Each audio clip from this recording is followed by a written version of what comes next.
I'm Arthur Moats, and I'm here to tell you about my new book, The Moats Theory of Life. If you haven't picked up a copy yet, I strongly encourage you to. This book not only is a fun read, but it's a guide to helping you become a person of impact and inspiration. If you are ready to take the next step to improving not only your life, but those around you as well, go get a copy of The Moats Theory of Life, and it's available at moatstheory.com.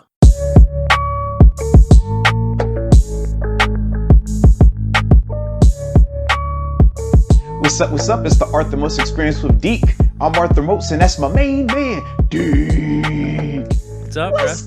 What's good? Man, you know, it's Valentine's Day, so first off, happy Valentine's Day to you. You see, I brought my Valentine's Day shirt just for you. You know, it's the lovers' holiday, and I know, you know, we spent a lot of time together. Yeah. So I just want to let you know that I was thinking about you today this lovers' holiday, man. He's probably my favorite Star Wars character, too. I mean, I feel like he is probably the best Star Wars character. Maybe I'm a little biased, but I love Darth Vader, man. Can't go wrong with him. I mean, we should, you know how we ranked our top high school or our top football movies? We need to go back and rank like our top 10 just movie villains. Because like, for sure, Darth Vader definitely belongs in a top 10 list. I feel like he's definitely rivaled to be up there with number one. Next to probably like the Joker or something, but as a whole though, man, we're gonna have to do that later on. Oh yeah, absolutely, dude. He's it's so tough because everyone views him as this robotic guy, evil villain, heartless, but like deep down, the only reason he's bad is because he wanted to do good. That's it, man. That's the toughest part about it, and you could tell he probably out of all the Jedi, at least at that time, he definitely had the most skill and the most power. He had the most potential. Oh, no question. No question, but the problem was he was more nuanced, right? In terms of his feelings, they want you as a Jedi in the movies, at least, to not have as much emotion, right? That was the big thing with him as a little kid. Man, we see the anger in him, man, anytime it pertains to his mom and things like that. But I just like, man, what's wrong with being a little emotional? Sometimes you got to get emotional, even if that means going out there and killing everyone because your mom got, you know, a little situation. It happens. I think everyone can understand that. I felt like he was very human to us in that moment. Yep. And then he just wanted to save Padme. That's it, man. He was in love. Follow your heart. Follow your heart. Y'all see what we did here, man. It came back full circle. Absolutely. Yes, indeed. But speaking of coming back full circle, man, I got to talk about one of my guys, man, my 2010 draft class brother. Talk about it coming full circle. Maurkice Pouncey officially announced his retirement. I think it would have been Friday, correct? If I remember correctly. Yeah, I don't even remember. This weekend was a blur, dude. Yeah, dude. It was so much stuff happening too as well, man. You got pins, you had other big news in terms of marquee guys becoming free agents. So, and we'll obviously get into all of that. But man, as a whole though, man, my man Maurkice Pouncey at 11 seasons with 5-time All-Pro, 9-time Pro Bowler. Was it the 2010 all-decade team or whatever? Like, I mean, this dude, his track record speaks for himself, man. To me, I think he's a surefire Hall of Famer in terms of just everything that he did, his impact on the field. Man, you talk about impact, you talk about longevity, you talk about playing through injuries. He brought you all of that. And ultimately, man, he changed that center position again, right? We talk about here in Pittsburgh how we're always ahead of the curve when you think about your Websters, your Damani Dawsons and stuff like that. But Pouncey was another guy that was ahead of his curve and ahead of his time in terms of when he came in the league and doing some of the stuff in terms of some of the pulls that he was capable of. Me being a linebacker, you know, playing against him at times, firsthand, I'm like, yo, this is the worst. Like, you're not supposed to be able to do this from the center position. Guy shouldn't be that athletic, man. But the fact that, you know, it was just a true testament to him. And like I said, I was glad to be able to share the locker room with him for 4 years and obviously be a part of that 2010 draft class. It just has so many talented people. You're right. The athleticism at the center position. I was watching some highlights earlier today, and I just couldn't believe it, dude. His ability to get downfield, he's blocking in front of Le'Veon Bell, or then just even his footwork and movement whenever Ben would drop back to pass, and like his ferocity with how he blocked. It was like the dude didn't even have a chance at all. Yeah. And I will say this too, man. At first, you know, I would only think that, hey, this is just a game type thing. That intensity is only associated with the game because obviously in Buffalo, that was the only time I saw him. But once I came over here in 14 and was really able to see him day in and day out, he's another one of those workaholic type guys. You think about your ABs and your Le'Veon Bells. We talk about how just crazy their work ethic is.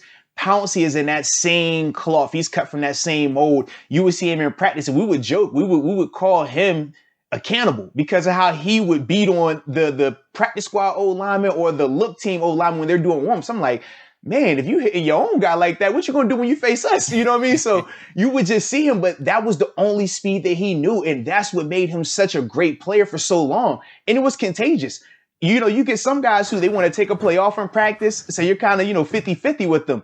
But in this scenario with Pouncey, you knew from start to finish, it didn't matter what the tempo was, he was going 100%, and you could respect him for that. No, absolutely. And actually, one of the things that I read earlier today about when he got drafted with Mike Tomlin was that I guess whatever research he did with Pouncey was that he played through injuries.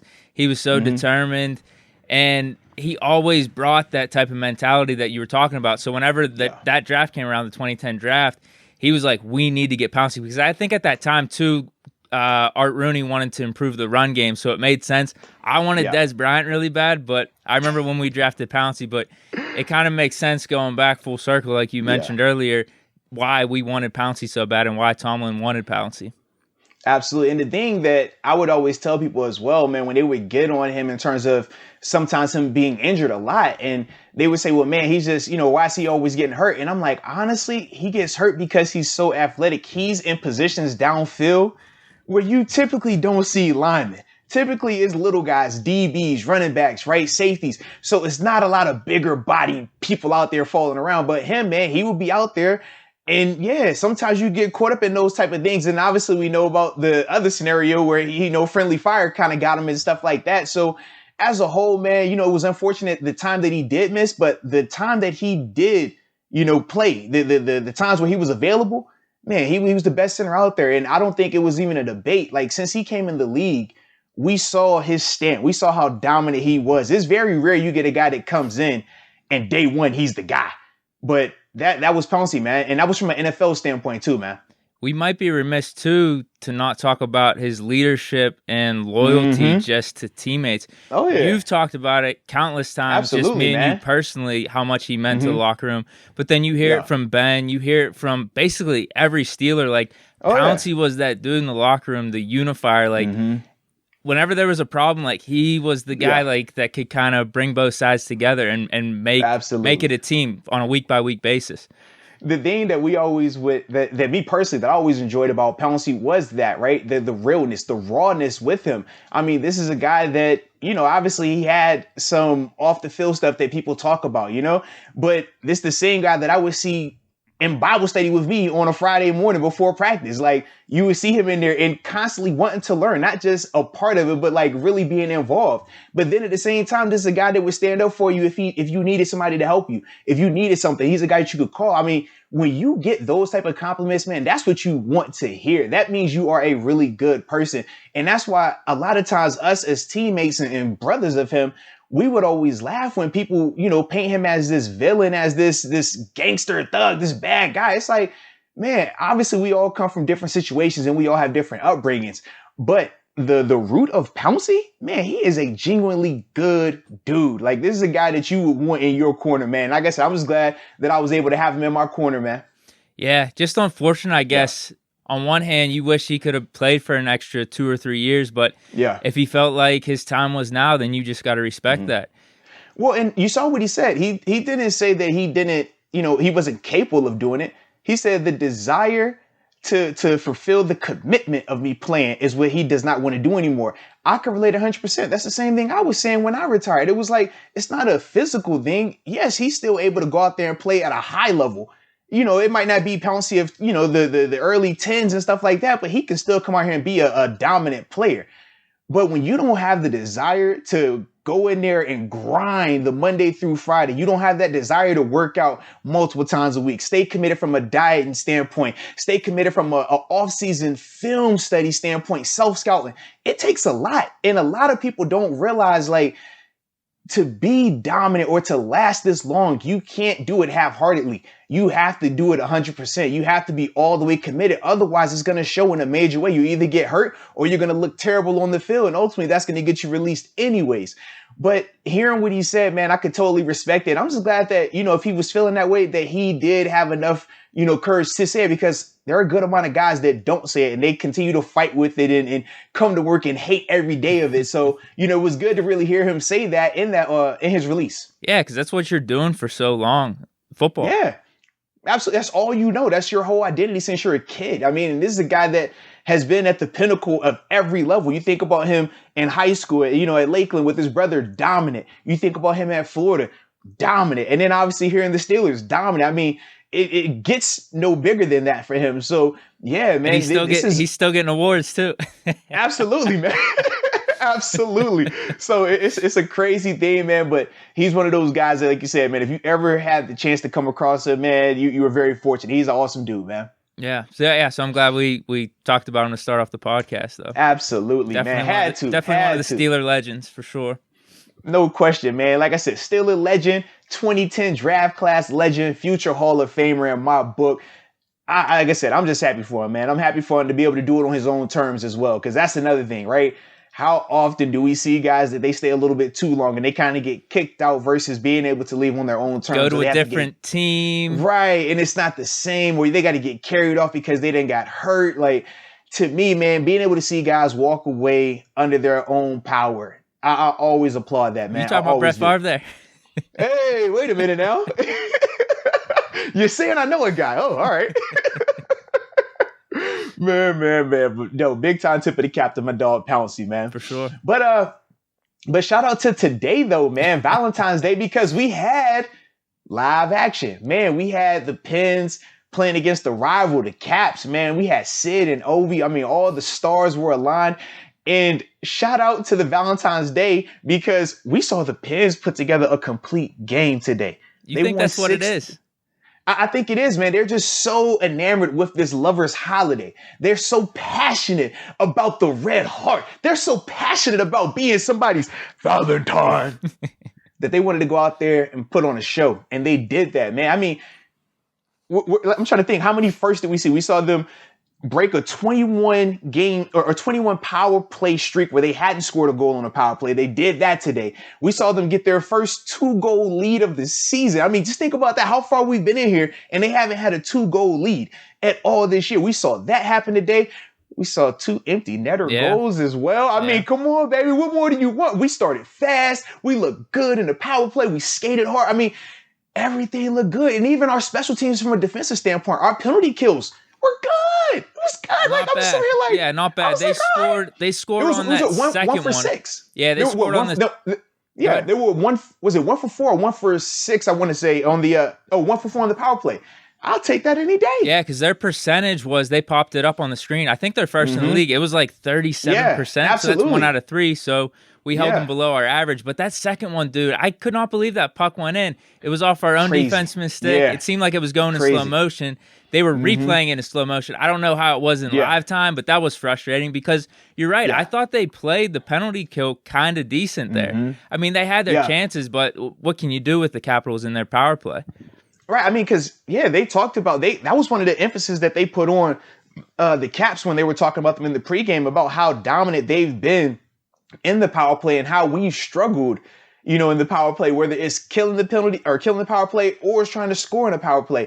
So to see it play out like that, where we end up going 1 for 2 in the power play, and then obviously they go 1 for 4, to me, I'm like, that is really good. Not only did you kill their penalties, but at the same time, you were able to take advantage of one of your opportunities. So compared to what we've been seeing from them, huge improvement, man. So that was my especially big against thing with the Capitals. Them. Yeah, and we know we talk about the top tier teams coming out of the East. We said, man, the Caps are up there, the Bruins are up there, and obviously we know the Lightning, what they can do. So to see them be able to do this against one of those upper echelon teams was good. And we got to shout out your boy Jari too, man. Shout out to your boy, man. He looked good today. Huh? He played pretty good, man. So absolutely, man. You say complete game. Yeah. I go back and forth with that just because at some point it was 4-3 with like a minute left. And we were dominant in stretches. The frustrating part was letting them back in. It was like the Malkin defenseman slip up. But this was the thing to me. When I saw it, I thought of it like this. 4-2, you have this big 2-goal lead.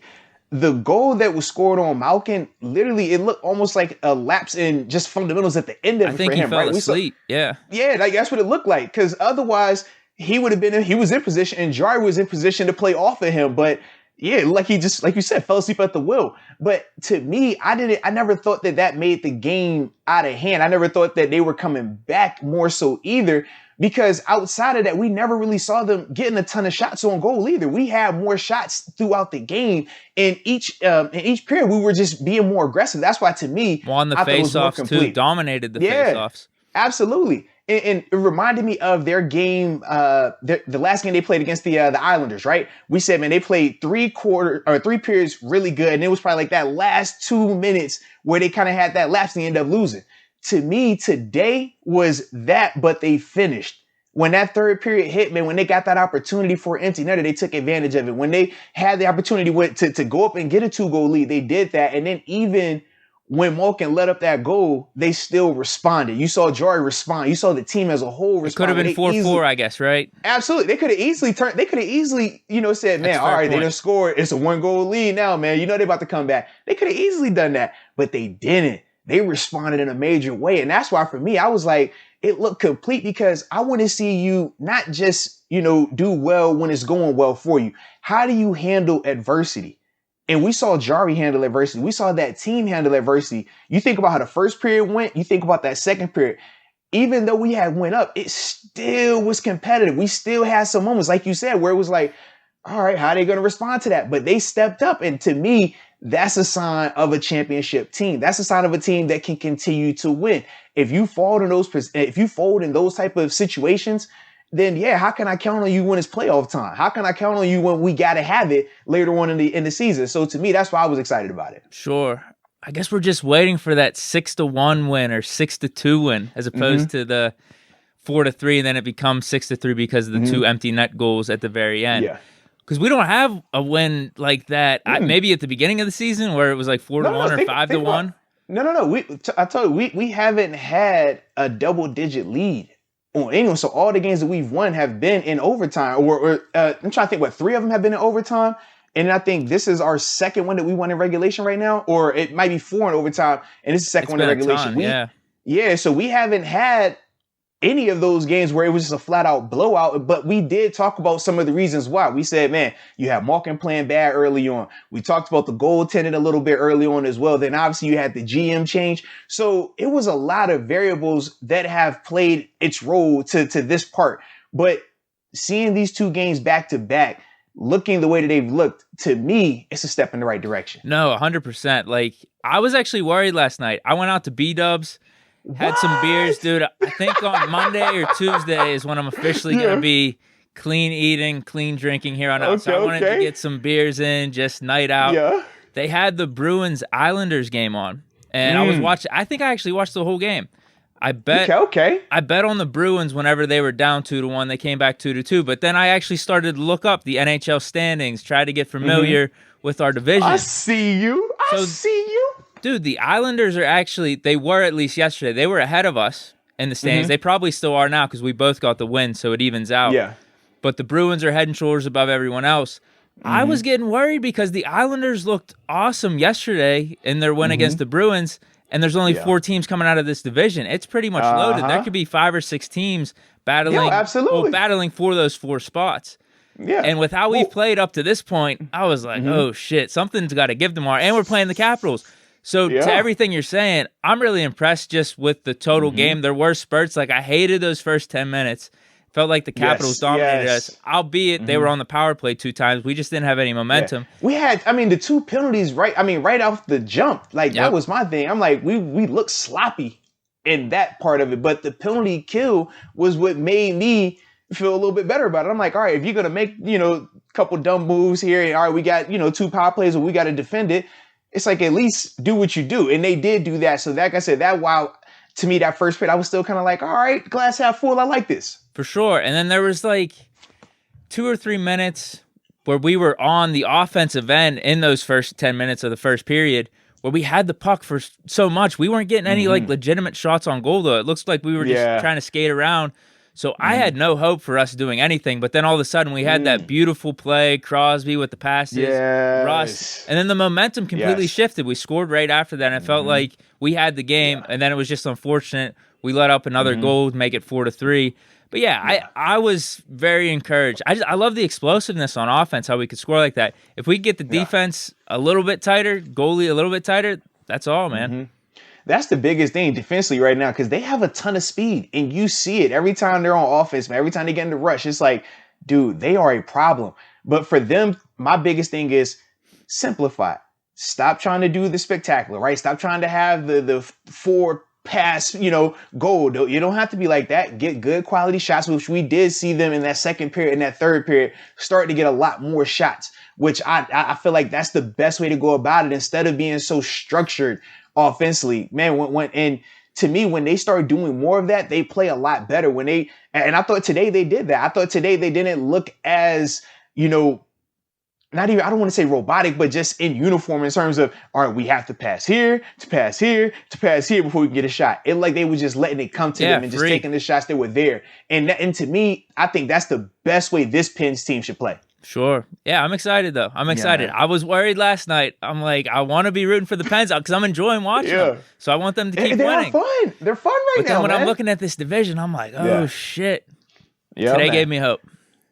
Yeah. This is huge, man. But that's why we said every game matters. And that's why we talked about the move to the Ireland. Isn't the NBA like 70? No, it's 56. They're only 56 this year for NHL. NHL. NBA's in the 70s. So like 70s, NHL, man. Yeah, this regular season's crazy. Yeah. So every game is going to matter. So that to me, I love, because it as a viewer, we can enjoy it a lot more when you know this game matters. When they play on Tuesday again, it matters. Like, that's all we want. I think even with baseball, I think viewership with baseball would be a lot better if the games were more significant. 110 games. Just you cut it down, man, make it more significant. Now I want to tune in. I don't want to tune in when I know this team could lose 60 times and still be fine. Like, I'm cool on that, man. I agree 100%. Yeah, man. Absolutely.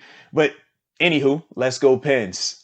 So we have big news this weekend, baby. We have big news. Listen, it's not a joke anymore. It's not a joke. Listen, we like to joke about. We like to speculate every once in a while, get the people riled up. But man, oh man, it happened. So, ladies and gentlemen, you said, could J.J. Watt come to Pittsburgh? Could J.J. Watt? How could that happen? We said the first thing that would have to happen is the Texans just release him. If they release him, it can happen. Indeed, our prayers have been answered. My man J.J. Watt was officially released. This would have been Friday. Yeah. And why is this significant? It's significant because now, we talk about our cap situation, and obviously we don't have the most robust cap number, in terms of having a lot of space. But with him being released, now he can sign for whatever he wants. And that goes both ways. If he wants to sign for a lot or a little, he has that flexibility. That's a major key in this puzzle in terms of if he were to join the Steelers, how it would work. That was the first step. Now from here, it's the courting period. And as we already seen, his little brother, TJ, well, he didn't waste any time. He didn't waste any time. I was like, okay, TJ, let's go. So I like it though, man. I think that, this thing definitely has legs to it. Obviously, at this stage in JJ's career, it becomes, what do you want? Are you chasing a ring? Are you chasing another payday? Are you chasing that opportunity to play with both of your brothers in the NFL? Something that, rarely happens from a historical standpoint. I mean, I think they'll be the only group of brothers that have played against each other all at the same time and played for the same team all at the same time if he were to join the Steelers, because obviously when we played the Texans earlier this year, all three of them were out there. So to me, man, I like it though. If he were to, be here in terms of how it would fit, I think that it could work. I know he's a 4-3 DN. He's played right and left DN, but he also has bumped inside to play D tackle. And when you think about how much sub package ball we play in Pittsburgh, and sub package ball is just when you think about your Mike Hilton on the field, your Cam Sutton on the field, they're both on the field a lot. So you can see how we could easily utilize a lineup. And this is just some type of rotation where it could literally be JJ on right and TJ on the left and Tuitt and Cam inside. Or you rotate JJ in the inside with with Tuitt and Cam, or you rotate JJ on the outside with TJ and Alex Highsmith or whoever else you have over there opposite of TJ. So there is a lot of play room, wiggle room in terms of, him fitting from a schematic standpoint, because I know that was a question that people have been asking because he's a 4-3 guy and we're obviously a 3-4 team. And that would definitely help with the Bud loss if we do lose him in free agency. I know it's probably not the same. I know JJ's not bad right now, though. It's not even he's out of his prime, like defensive player of the year, but he can still play. Losing Bud at this point in his career would definitely be a loss, but that would help if you get Highsmith making some type of sophomore jump, and then the talent we already have on the defensive line right now, that could make up for it. And it goes back to what you said. So what do you want? Do you want to play with your brothers? Do you want the big payday? Do you want Super Bowl? Yeah. Him asking the Texans for a release.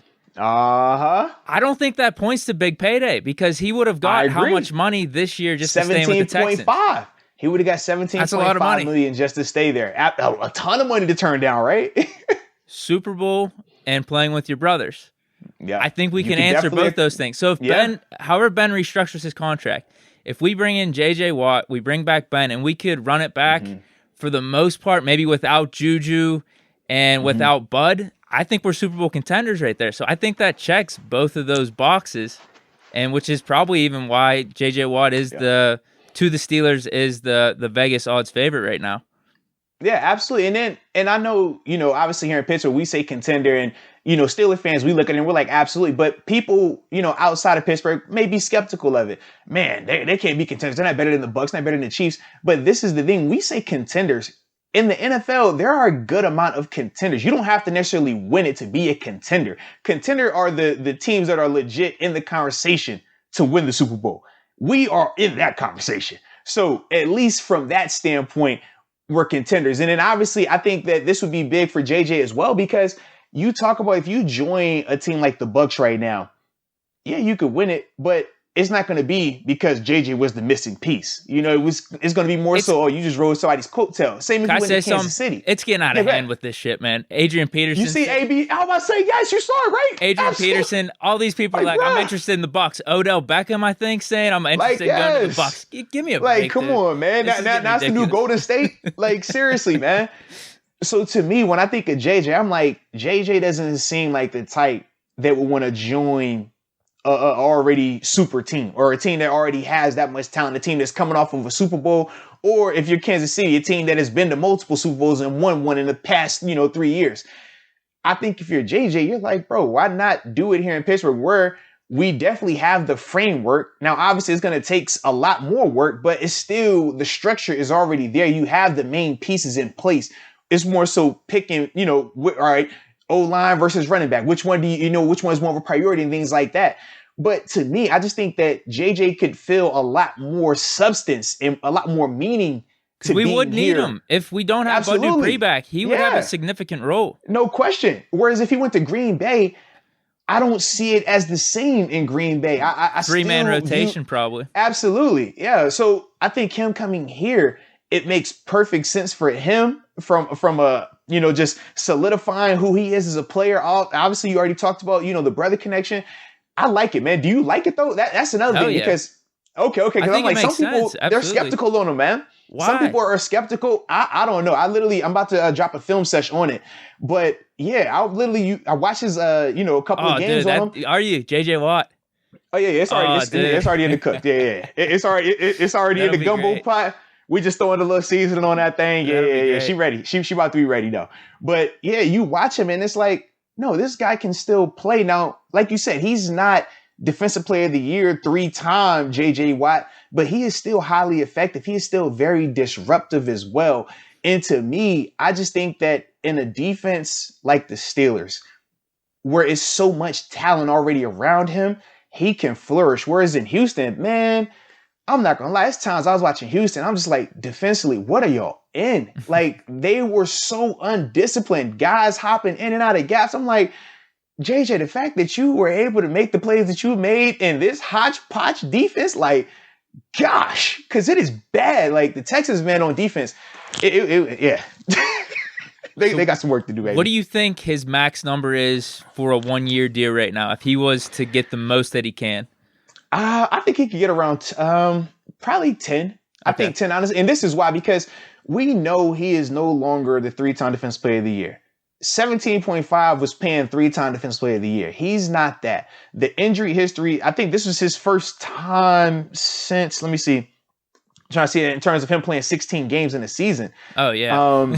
Yeah, this is I'm trying to think. So in 19, he played 8 games. 18, he played 16 games. But from there, it was 5 games, 3 games. And then obviously you go back to him being back to Defensive Player of the Year and stuff like that. So knowing the injury history, the age, the style of injuries as well. We're not talking ankle. We're talking, major reconstructive surgeries and some of these standpoints. To me, I just don't think that his market is going to be more than 10, because what you're getting is an impactful.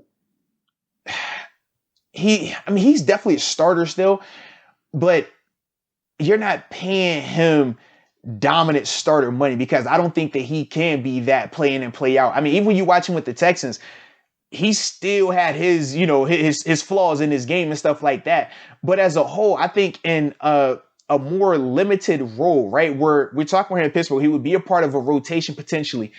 I think he flourishes like that. But you don't pay more than $10 million if it's not the guy. You know what I mean? So that's why, to me, I think $10 million a bad team, you think? I think honestly a team like Buffalo could pay him 10, because obviously they have enough cap space, and they do need another guy that could go opposite Jerry Hughes. And that's why I'm like, if we're talking solely going for contenders, well, Buffalo can make a case for it, right? Because obviously they were in the AFC Championship game. They have a young core, and he would be the same. What we're talking about him in Pittsburgh, because of Bud leaving, it would be the same up there in Buffalo, because they don't have a edge rusher, outside of Jerry Hughes, because AJ Epinesa, the rookie, he just hadn't, progressed to that stage just yet. So you can see the different, avenues that JJ could go with it and where he could get compensated like that. But I think it's something about, just having that brother connection. Yeah. Something about being able to play with both of your brothers. Like, you know how rare that is? Just for 1 year at least, just to try it out. Dude, you owe it to yourself. You think these 3 dudes grew up playing ball together, competing against each other, competing with each other at every level. And now you get the opportunity to do it in the professional realm. I mean, dude, just for that standpoint alone, you take it, even if it's just the 1 year, right? If you don't want to, if you're JJ, you're like, hey, look, man, I don't really fit this defense, but I want to play with my brother. Take a 1-year deal, get compensated the way you want to get compensated, have the fun time of playing with your brother, competing for a championship. And then after that, you can go hit the market, do what you do. So it's still available. You have these options, but to me, I just don't think, he can turn down playing with his brother. It is his little brothers. It's both of them. Like, come on, baby. Come. What better way to say I'm the real big brother? What better way to say I'm the best Watt in the family than you come to Pittsburgh and then we win the Super Bowl? You could be like, hey, we ain't winning with just TJ. Yeah. You couldn't do it without me. I came here and then we won it. You got the 3 Defensive Player of the Year trophies. You could give TJ crap every day, motivate him every day. Come on, man. It makes perfect sense. That's all I'm saying. Now, maybe this is dependent on the term, like the length of the deal, but would TJ take a little bit of a pay cut to make sure some extra money is in JJ Watt's pocket if he wants to sign here? So that is definitely something that, a lot of people have thought of. And this started even last year when Derek Watt signed. Remember, it was like, okay, Derek is signing. He might be the one taking the pay cut, but he's already on the books for 2 years. Though. Yeah, but this was the thing. So Derek wasn't going to be the one taking the pay cut. We said the money that they gave Derek was coming out of TJ's money.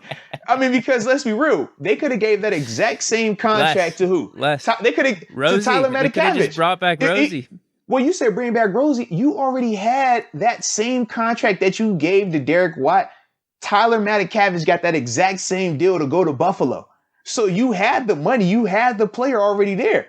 But you paid more for this guy because what? The connection to TJ. So now you got this exact same opportunity with a guy like JJ. You're like, JJ, look, I need you here.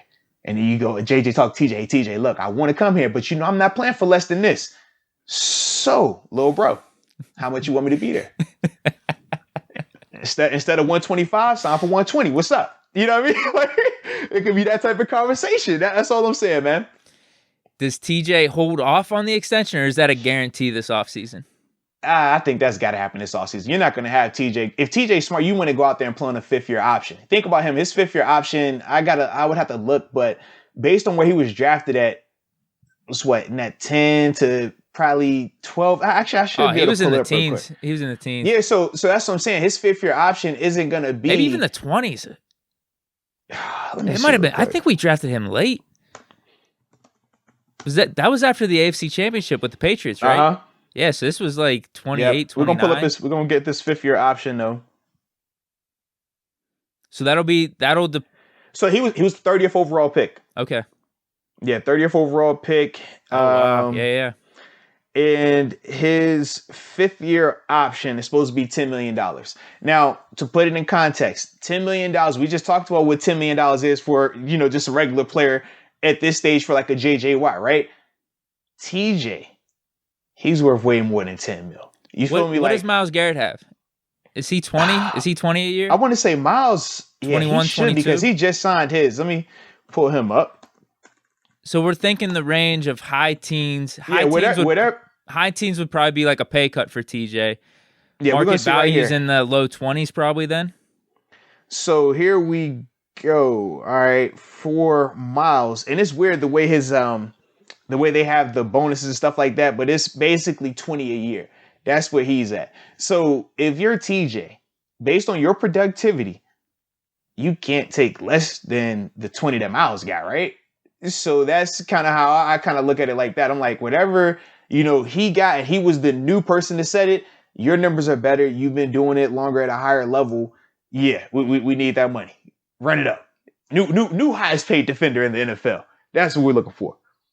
You don't think he would take 16, 17, 18 for JJ coming here? I personally don't. Not per year. Maybe if you could structure like that for the first year. Okay. But outside of that, why? 13, why? 14 this year, think and about then it's this. like 21, 22 for the rest. But this is what you have to ask yourself. If you're talking to TJ, you say, hey, TJ, I want you to take less money. Even though your brother already done seen $100 million in his career, how does that sound? Come on, man. That man is gonna be looking at you like gonna be like, man, no, he need to sign for that vet minimum. If that's the case, like, don't worry about my money. You sign for that vet minimum. Hey, based on the years, you can come here and play for $2 million. Here, yeah. Come play for $2 million. I'm gonna get my money because you've already gotten paid. That's how I'm looking at it.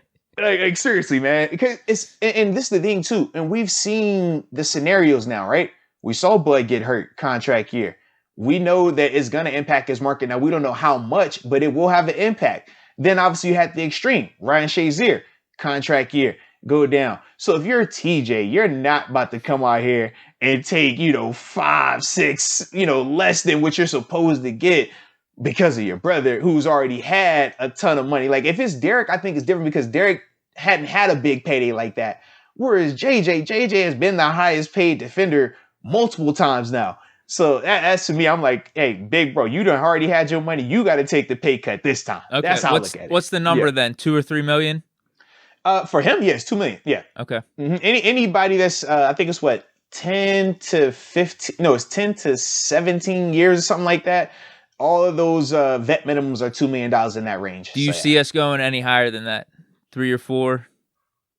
I don't. But at the same time, I think JJ knows if he's coming here, he's not going to get paid more than that. It's one of those scenarios where the situation. It's no secret about the Steelers cap situation. Everyone knows they don't have a lot of cash.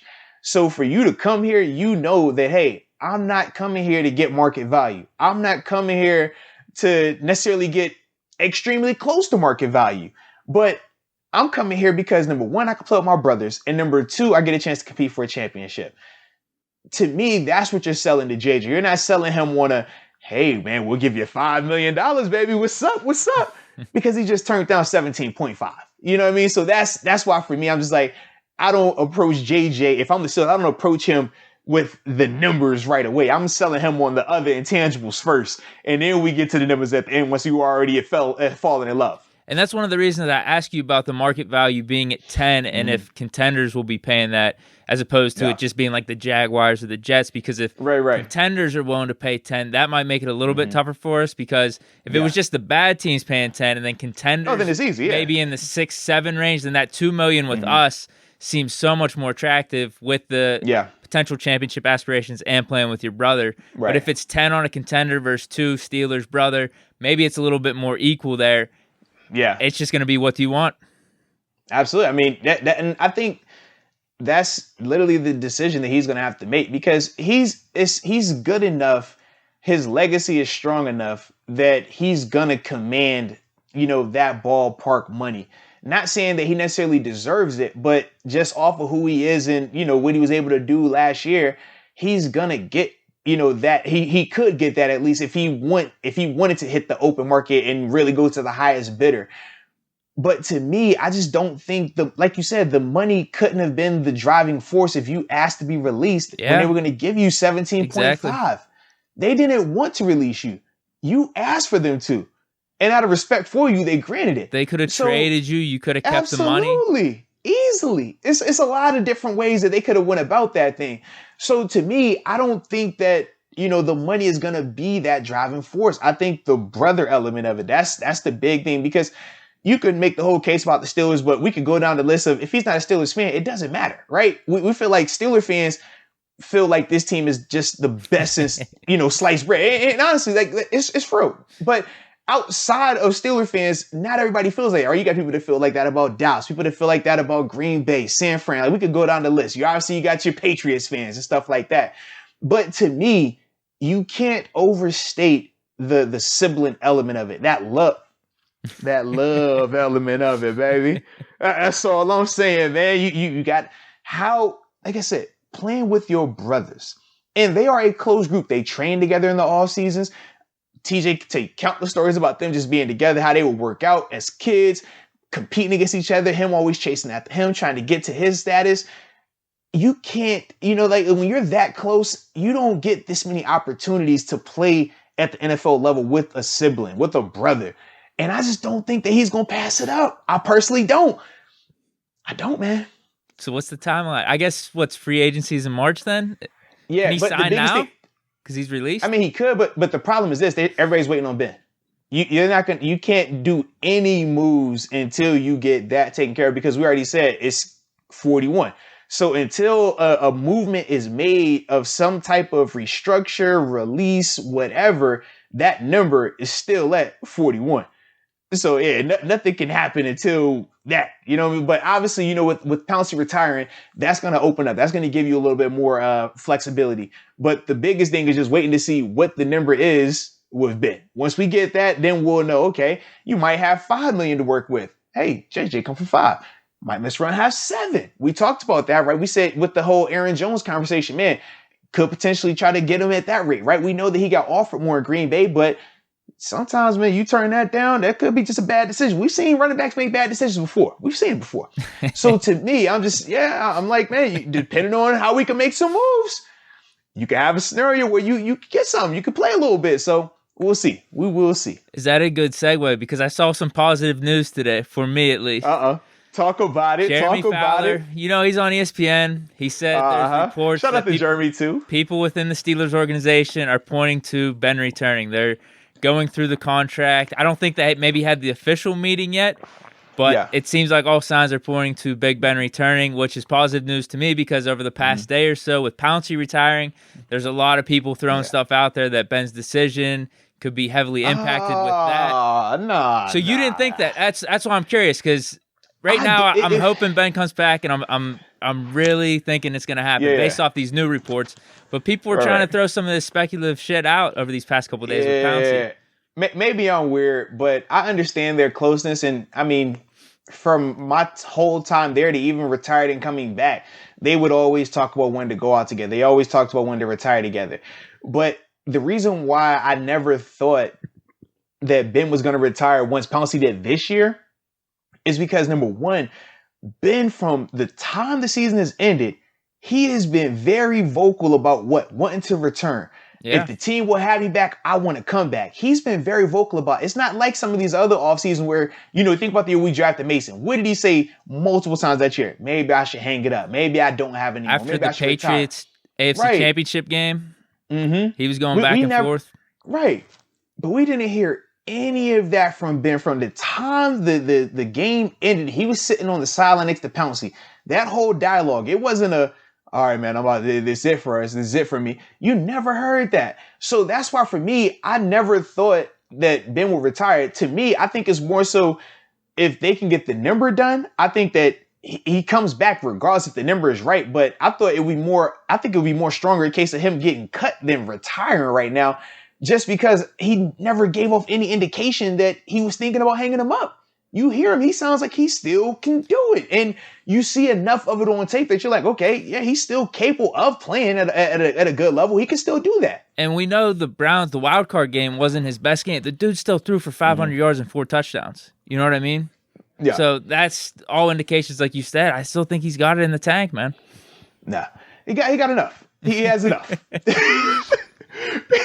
I'm feeling resurgence, dude. I really am. But I mean, I've been saying this the whole time. I was curious what you thought just about these reports, though, and if you think Ben's going to be retiring or not, or coming back, because that's what people have been talking about over the past day or so. Yeah, for me, I think I figured it was either he comes back on a new deal some way, somehow, or they would just cut him. I never thought that he would retire, though. Like I said, it's everything that we've heard from him, everything that we've seen, in terms of, just his body language. It hasn't given us the indication of a guy that wants to retire. It's given us the indication of a guy that, number one, was pissed about how the season ended, but more so is ready to come back. He wants another opportunity. He knows his contract situation, so he's saying the right things, but he still looks like a guy that wants to play. And to me, wanting to play is a lot more important, man. When we start talking about guys retiring, then you got to talk them back out of retirement. Like, I don't want you to talk a guy out of retirement. If they don't want to play, they don't want to play. Give me a guy that's been saying they want to play. And with Ben, he's been saying that. Mm-hmm. So I definitely, like I said, for me, I never, especially after seeing all that play out, I just never thought that, he would go down because of Pouncey retiring. Cool. That's how I'm thinking, too, with the new report that came out. So I'm pretty pumped about that. I was interested in your opinion. There was one more thing I think I wanted to say on this, but I forgot. So never mind. Never mind. Man, I'm trying to think. Oh, here it is. Yeah. Do you think the meeting happens this week then? Well, it was supposed to happen last week. Right? Exactly. So to me, I hope so, because the sooner that happens, the sooner those numbers get out, the sooner we all can know like what this team is going to have to play with in terms of free agency, in terms of if they can't come to an agreement, are we solely looking at drafting a guy now? Like, it's a lot that can happen in that conversation. So yeah, the sooner the better. So I'm hoping that it gets done this week, man. So what other moves can be made to clear up the cap space? Is it cutting Vince Williams? We already did Vance McDonald. So Vance retired, Pouncey retired. Those two helped. You could cut or restructure in terms of extending the years for Vince, similar to what we said with Ben, right? You extend it out to push over that cap hit a little bit over the next couple of years, but you can still release him. And then you just say, okay, well, next year it's only a $4 million hit. And then the year after that is off the books completely. So they could do something like that. Obviously, trying to think who else. One of the cornerbacks, DeCastro. Well, because the whole thing right now is in terms of potential guys to either get restructured or cut, right? We talked about that earlier. We said Pouncey was one. We said DeCastro. Vince, we said Steven Nelson and Joe Hayden as well. They already talked about Al as well. So I'm trying to think. He's free agent, right? Yeah, he's going to be leaving. Yeah, but so because they were saying he wasn't coming back.